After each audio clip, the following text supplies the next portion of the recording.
7h05, de volta com o Jornal da Metropolitana. Um estudo publicado em uma revista científica associou o uso de semaglutida, o conhecido Ozempic, a um maior risco de neuropatia óptica isquêmica anterior não arterítica. Essa é uma doença ocular que pode levar à cegueira do indivíduo. E para explicar melhor sobre esse assunto, converso agora com o Dr. Felipe Patriota, oftalmologista do Hope Caruaru, Hospital de Olhos de Pernambuco. Dr. Felipe, muito bom dia, bem-vindo ao Jornal da Metropolitana.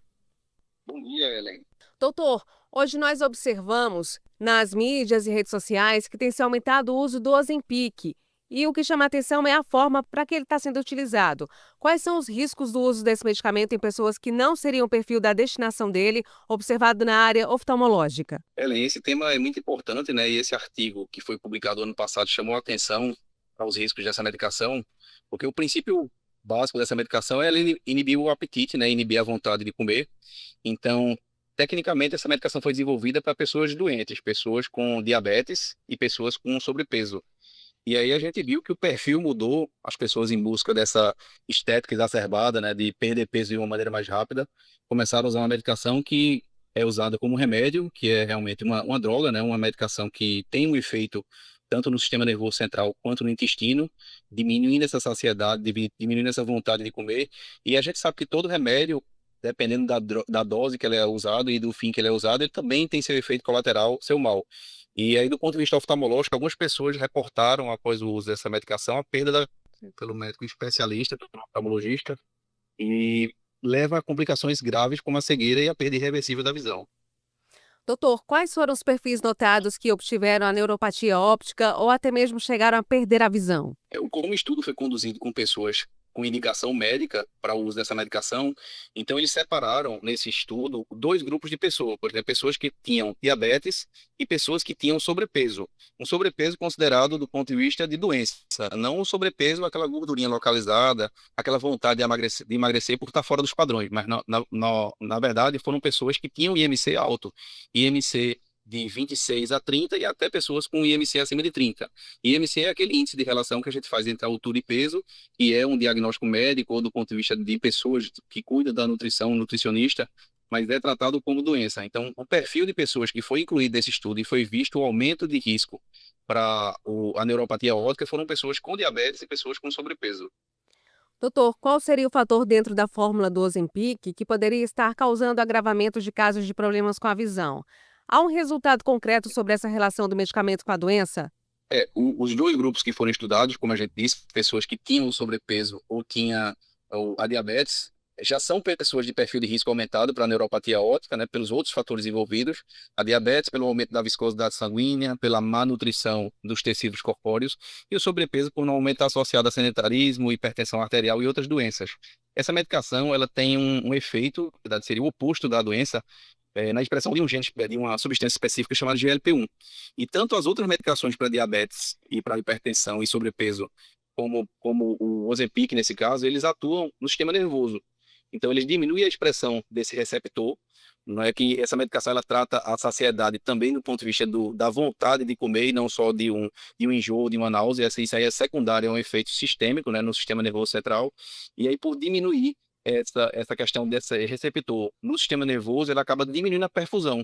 E essa doença ela é causada exatamente por uma má nutrição do nervo óptico. Então, a má nutrição do nervo óptico, essa diminuição do sangue que chega no nervo óptico, causa essa inflamação conhecida como neuropatia ou neurite. Doutor, é possível reverter o quadro de neuropatia óptica a ponto de impedir a cegueira no paciente, quebrando as sequelas do Ozempic? Nem todos os pacientes que têm neuropatia óptica, eles vão ficar cegos, tá?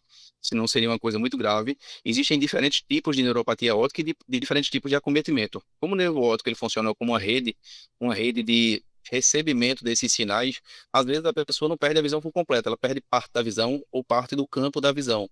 Quando é detectada precocemente e a gente tira a principal causa, que nesse caso seria a medicação, a gente tem como diminuir o dano no nervo óptico. A gente sabe que o nervo óptico é extremamente sensível. E uma vez que ele é afetado, ele pode ter sequelas irreversíveis. Mas o diagnóstico correto e primeiro a inibição do fator de causa, que nesse caso seria a medicação, e também a instituição do tratamento correto, pode trazer resultado de atenuar essa perda da visão. Doutor, pessoas que já sabem quem tem glaucoma, por exemplo, para usar esse Ozempic, precisa de um acompanhamento médico?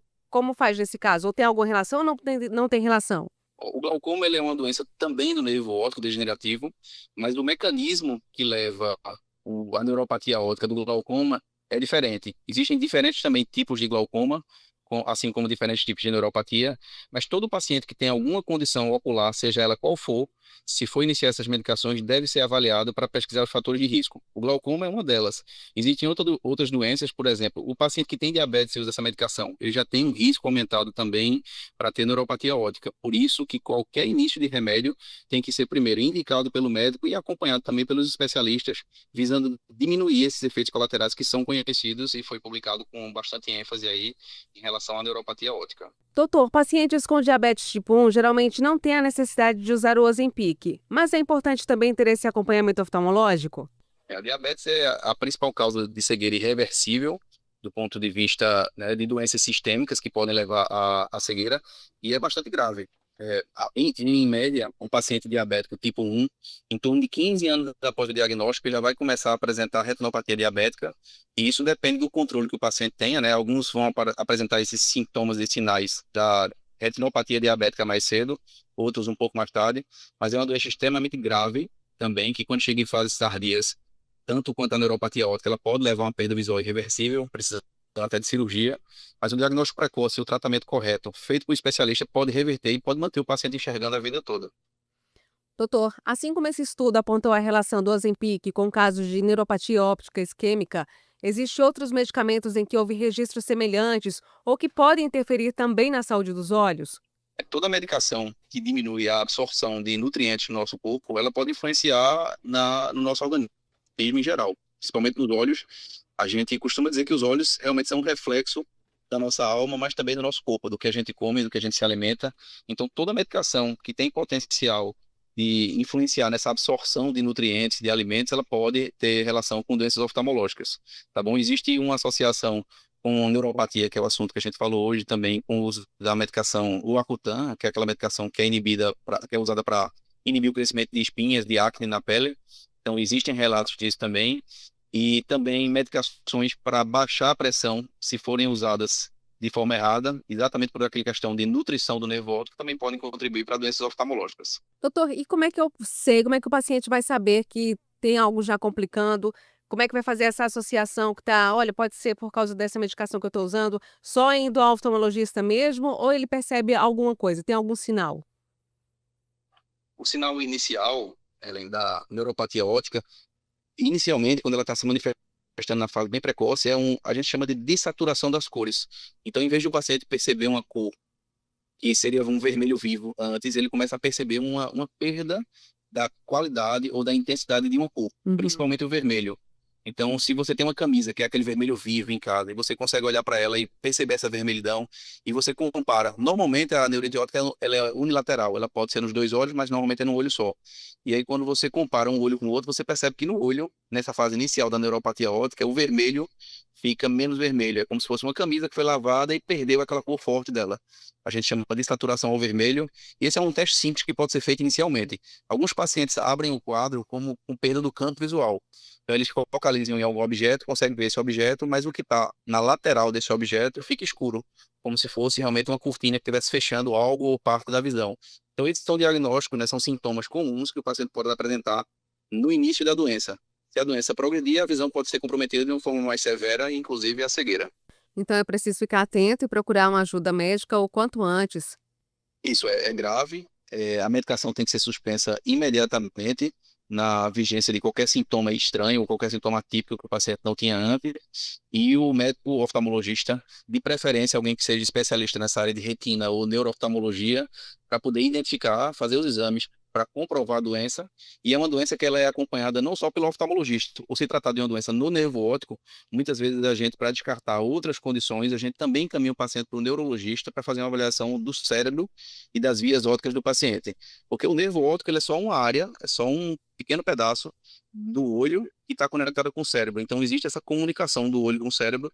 Então, outras especialidades também são envolvidas nesse cuidado com o paciente para a gente poder ter um melhor resultado.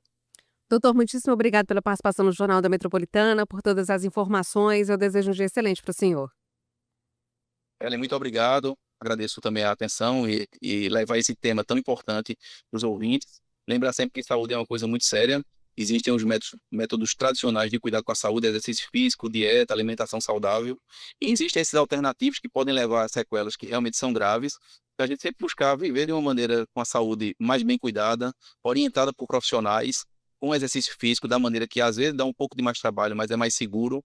E em qualquer vigência de sintoma realmente de uso de medicações, não só essa, mas qualquer outra, Uhum. você não guardar a doença e procurar um especialista, procurar um atendimento médico especializado para que se minimize esses danos que normalmente são irreversíveis quando não são cuidados no tempo certo. E se você recebeu a indicação de usar esse medicamento ou outros que o médico vai alertar que pode ter uma possível, complicação, procure, estar sempre com esse acompanhamento do oftalmologista. O exame oftalmológico ele vai muito além da questão da prescrição do óculos e detecção de doenças comuns, né, como glaucoma, como você falou, como a retinopatia diabética, como aquela consulta que a pessoa está com dificuldade somente em enxergar. Então, essa visão interagindo, né, com outras especialidades, sabendo o que o paciente toma, sabendo como está a saúde do paciente, vai ajudar a gente a minimizar esses danos e cuidar de uma forma mais integral. Então, a consulta com o oftalmologista ela é importantíssima, procurar o médico oftalmologista. Às vezes deve estar essas consultas de ótica, que você acaba não estando com um médico na sua frente e poder ter uma saúde melhor. Se cuidar de uma maneira geral e consultar os especialistas. Doutor, mais uma vez, muitíssimo obrigada. Dia excelente. Muito obrigado, Ellen. Bom dia para todos. Bom dia. Conversei nessa manhã com o Dr. Felipe Patriota, oftalmologista do Hope Caruaru, Hospital de Olhos de